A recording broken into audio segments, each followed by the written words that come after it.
আউযু বিল্লাহি মিনাশ শাইতানির রাজিম।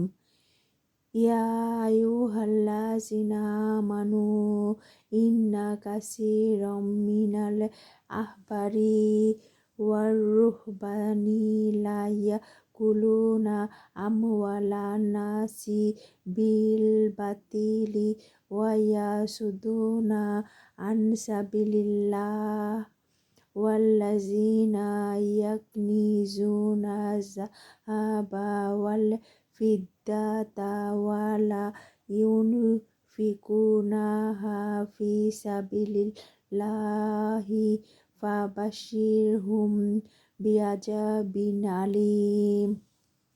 ইয়াউমা ইউহমা আলাইহা ফি নারি জাহান্নামা ফাতুকওয়া বিহা জিবাহুহুম ওয়া জুনুবুহুম ওয়া জুহুরুহুম হাজা মা কানাজতুম লিআনফুসিকুম ফাজুকু মা কুনতুম তাকনিজুন।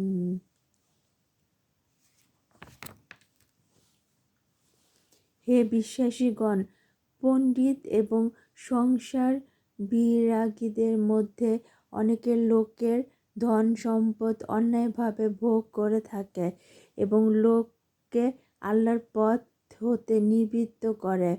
যারা স্বর্ণ ও রৌপ্য পুঞ্জীভূত করে এবং তা আল্লাহর পথে ব্যয় করে না, ওদের মর্মন্তুদ শাস্তির সংবাদ দাও।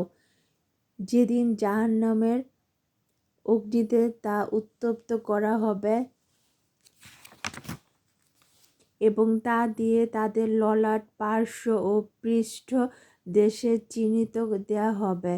সেদিন বলা হবে, এটাই তোমরা নিজেদের জন্য পুঞ্জীভূত করেছিলে, সুতরাং যা তোমরা পুঞ্জীভূত করতে তার আস্বাদন গ্রহণ করো।